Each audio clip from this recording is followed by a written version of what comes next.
Hello, hello besties and explorers. As the crow flies, we are headed to the Flinders Ranges to a little town called Dawson. It is a ghost town and this is viewer's choice. Thank you, Silvana, for asking us to go and visit Dawson. Unfortunately, we got there on a very wet day, so we couldn't stay long as we had around about an hour before the floodways flooded and we were stuck there. Anyway, sit back, relax. I hope you enjoyed this video.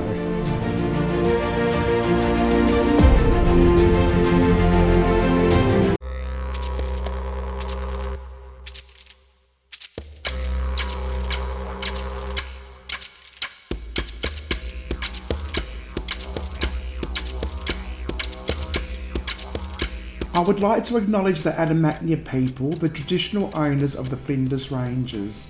Land and sovereignty was never ceded.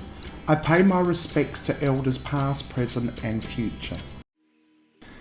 This was our last day of touring and exploring. We took a little detour on our way home to Adelaide to a town called Dawson. And I'm standing out here starting the video off at the Methodist Church. It's raining, so we have to be very, very quick because the creeks flood very quickly around here. So I'm just going to pop into the church and have a look around. Wow, okay. Oh, this is lovely. Isn't this nice? Okay. So we have to be careful where we stand because the floorboards aren't that crash hot. But have a look at this. This is the pulpit.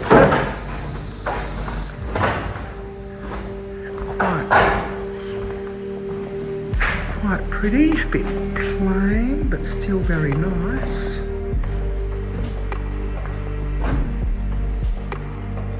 And this, I think, is the Methodist church here. Nice big high ceilings, wooden ceilings, and up there it looks like it could be a light. Yep, there's a light up there, and no stained glass windows. The Methodists weren't into stained glass. Very, I can't think of the word now. Yeah, there's back there is an Outback area. Windows have a bit of a point at the top of them. Yeah, quite nice. Very, very, very old this place is and very dilapidated. So there's not much. The church out there, that's probably the loo. Yep, toilets out there. That'll make a nice photo.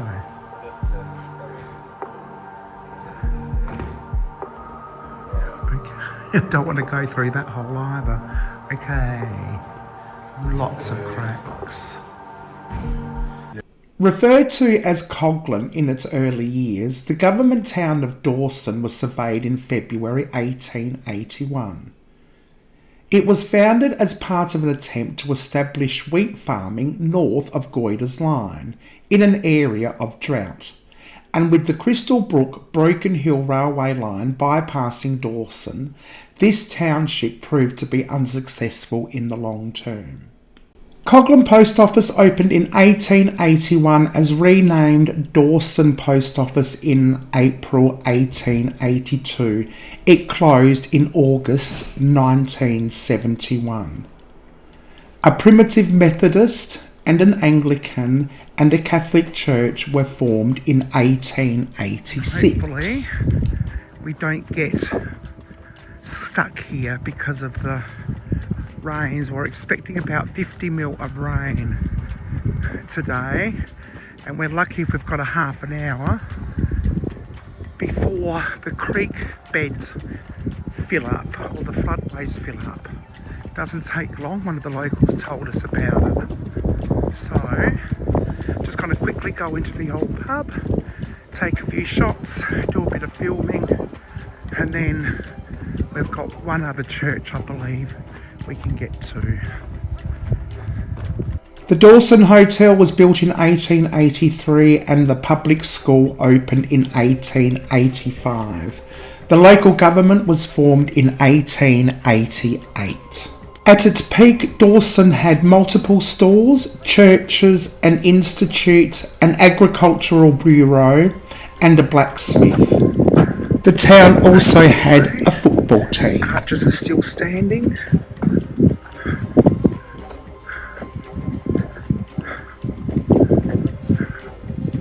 Isn't that lovely? And there looks like there's a hook for a lantern.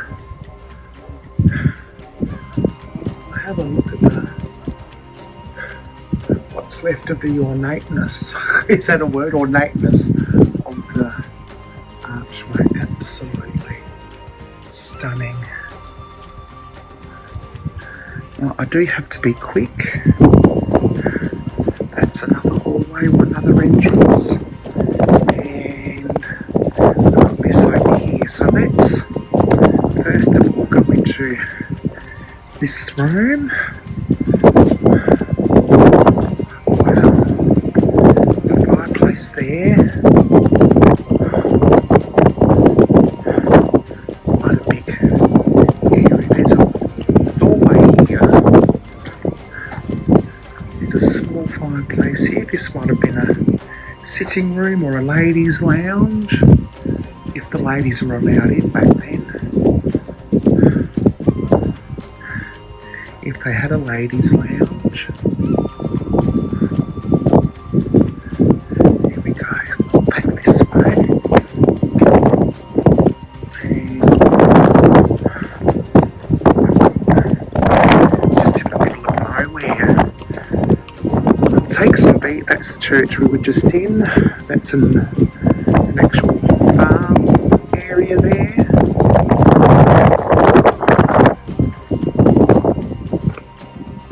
Oh, this must be the front bar, or I don't know, maybe the front bar. It's not really, it's in the back of the hotel, but or the dining room. Could have been the dining room. Still got some of the edging around the windows left. You can see it's been rendered, and you can see the windows have had an upgrade. You've got the original arch of the windows there, and then you've got it's been more squared off in that one. Window ledge, wow. This is great. Okay, so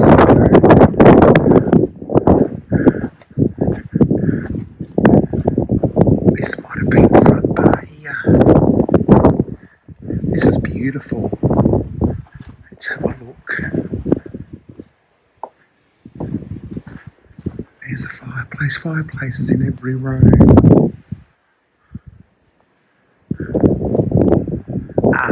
Maybe here's a server. Oh no, this could be an outside window. I'm not too sure. Oh no. Right. Could have been a servery. Could have been a servery. Let's go down here. See what we can see. Oh, here we go. This is probably where the beer was kept, in the cellar under here. Down there. Looks like that was here to block everyone off.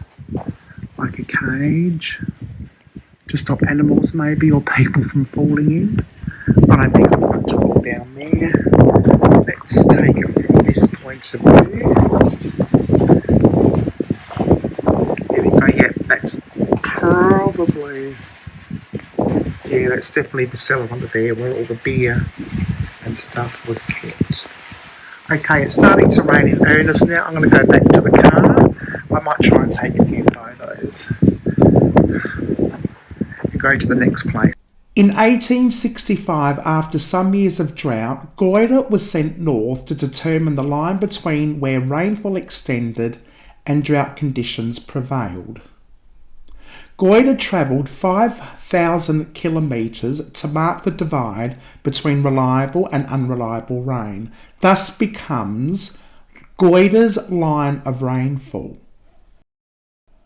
Goyder's line stretched from Ceduna in the west across the Spencer Gulf, north to Orroroo, then south and east across to the Victorian border at Pinnaroo. Goyder's line soon came to be regarded as the limit for farming, but not everyone agreed with Goyder. Some called it the line of foolery.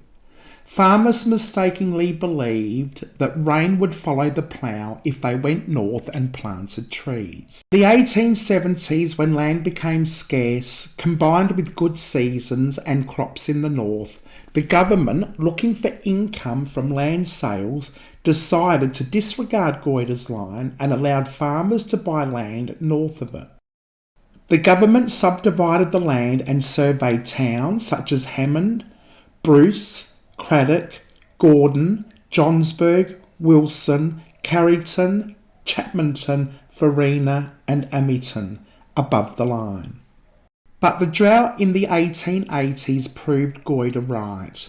By 1885, 1.5 million acres of land was given up by farmers in the northern areas. Goyder's line still remains a reference point for agricultural scientists in the 21st century and has noticed the line is moving south.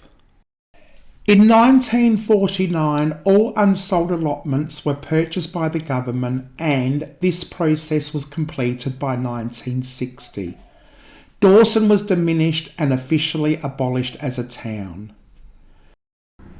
Very little of the former town survives today. It consists of the former Catholic church, the Methodist church, the school, which is now a private residence, and the Dawson Hotel, which closed in 1961 and survives as a substantial ruin at the Dawson's main crossroads.